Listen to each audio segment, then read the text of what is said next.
Hey guys, welcome back to another episode from Quick Freeze's Game Room. Today I'm going to be doing an action figure review on a couple of Sonic the Hedgehog figures, but these are going to be the 20th anniversary modern and classic Sonic the Hedgehog action figures. But not only that, I'm also going to be reviewing their supersonic action figure counterparts as well. So I'm quite excited to be reviewing all four of these figures, so let's get started, and I hope you guys enjoy.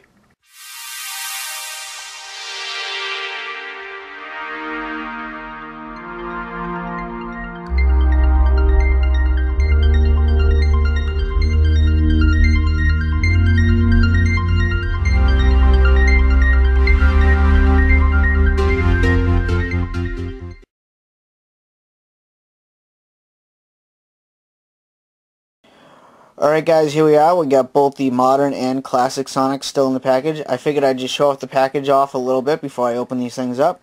First off, you're going to notice is the dates, 1991 and 2011. 1991 was the date that Sonic the Hedgehog was first released into video games. 2011 is obviously today's date. Now down below we have the classic Sonic the Hedgehog logo back in 1991. And for the modern Sonic, we have the newer Sonic the Hedgehog logo.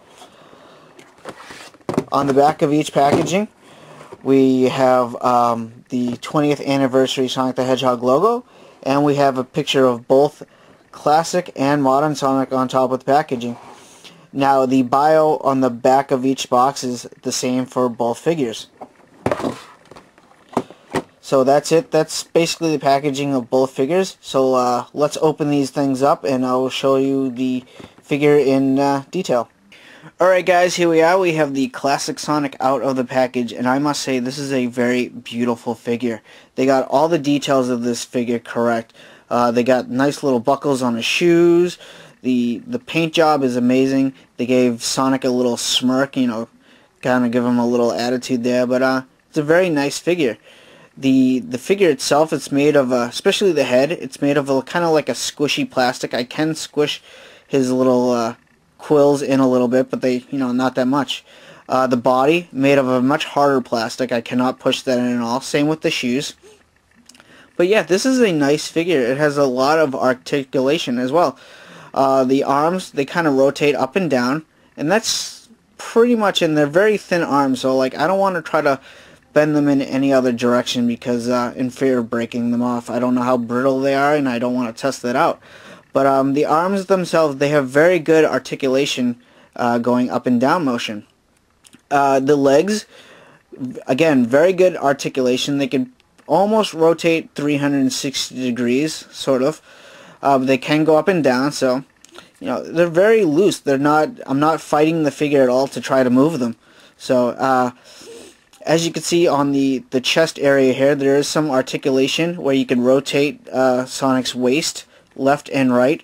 The only thing that's kind of shitty about that is that the circle pattern for his stomach, it doesn't line up. So you're most likely going to keep it as a full circle. So, but all in all, this is a very cool figure. Very good articulation. It does have a few kind of like, you know, brittle things that you want to, you know, be careful of, especially the arms. So the legs are kind of good though. You know, you shouldn't worry about that. But the back of the figure looks very cool, just like, you know, you would think Sonic would look like from the back, you know.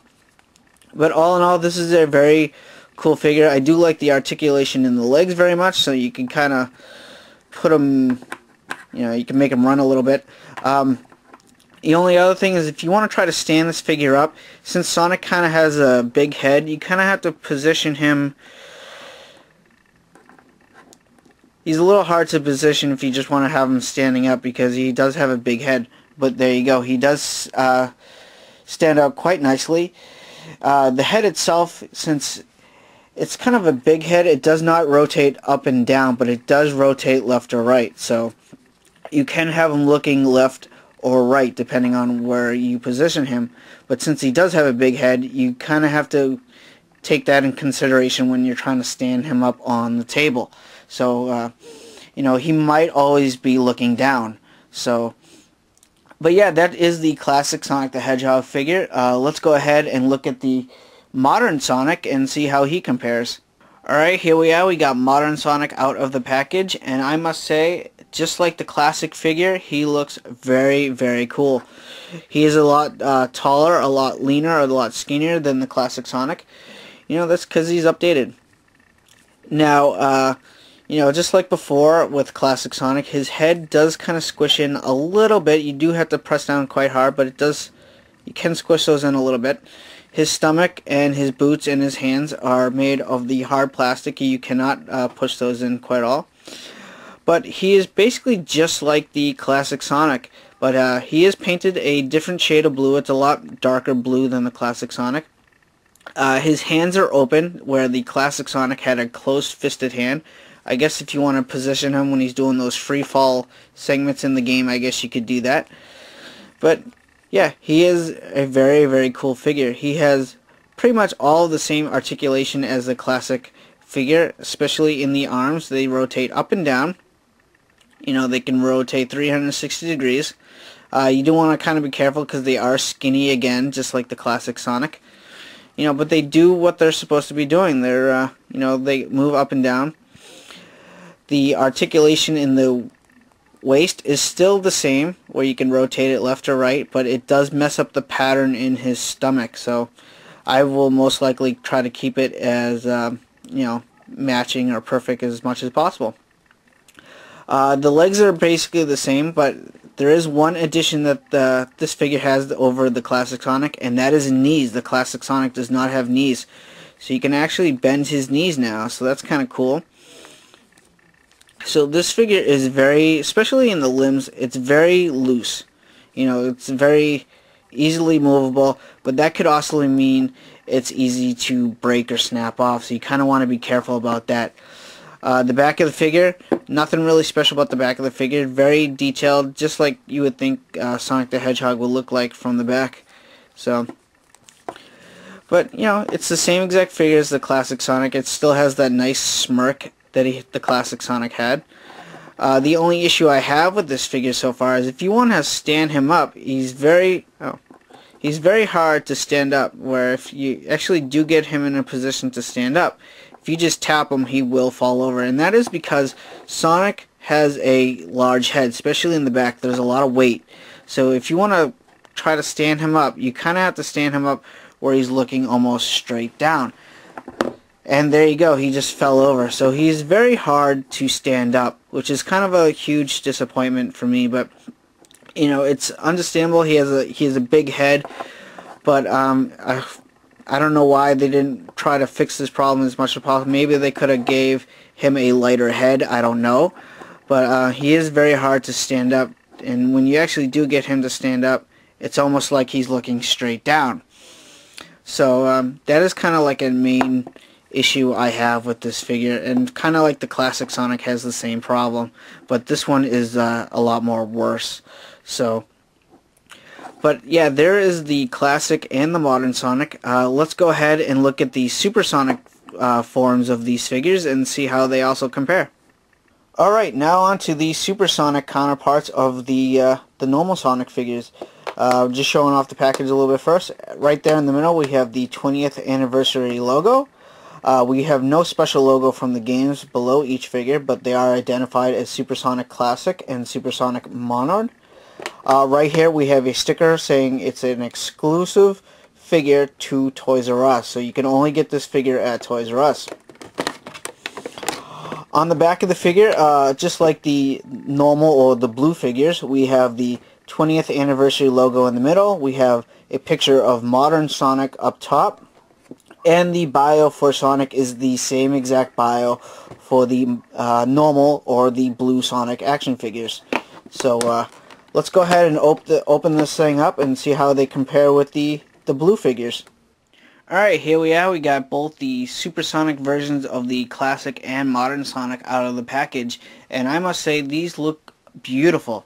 I really love the golden paint job on both these figures. For some reason, I just love the gold aspect of both these figures. They look really cool, a lot more tougher, a lot more meaner than the normal or the blue Sonic figures. But let's go ahead and compare them. With classic Sonic, just like the blue Sonic, he has the same exact body as the blue Sonic, just painted yellow for that supersonic form. His arms still rotate up and down. You know, they are still a little weak around the arms, so you want to be careful with that. His legs do go up and down. His waist, I cannot rotate left or right. I don't know if it's glued in there or if it's permanently stuck in that position, and I don't want to force it. But I'm kind of fine with that because I prefer his stomach being, you know, in the middle. Now his head does rotate left or right, and it's no longer squishy. It's made of like a hard plastic, so that's kind of weird. But his head is a different sculpt. It's all his quills are pointing straight up, giving him that supersonic form. He does have a meaner smirk or evil looking expression, so that's kind of cool. It makes him look quite powered up. Trying to stand him up, he does kind of stand up on his own a little bit. You do have to fight with him sometimes because, again, all his weight is in the back of the head, so you kind of have to stand him up looking almost, you know, in a downward motion, so that's kind of disappointing, but just like the blue Sonic figures. For modern Sonic, again, just like the blue figures, his body is exactly the same, just painted yellow. His arms do rotate up and down quite easily. His legs do have the articulation in the knees. They do seem a little more stiff though. You can rotate his waist, you know, just like before. His head does rotate left to right, but again, it's a different sculpt for the head where all his quills are pointing straight up, giving him that supersonic form. His smirk is a little more longer, a lot more evil, a lot more pissed off. And the eyes are actually different, where they're actually painted red, you know, kind of giving him, you know, that don't mess with me look. So, trying to stand him up, he is, again, just like the other figures, where you have to kind of position him where he's looking almost straight down. That's because, again, all the weight is in the back of his head, so that is kind of a huge issue with all four of these figures, so there's not much to say else about that, how to fix that problem, because, again, all the weight is in the back of the head. I don't know how you can fix that. But let's go ahead and compare these supersonic figures with the blue or the normal Sonic figures and see how they look standing next to each other. And here we are, we have all four Sonic the Hedgehog figures standing next to each other. I must say, they do look really cool standing next to each other. Now, it did take me a few minutes to set them all up. The worst offender standing up is the blue modern Sonic. He just kept falling over. So, I don't know if it's just the weight in the back of the head, but he was the worst offender. The supersonic figures do stand up a little bit better, so that was really cool.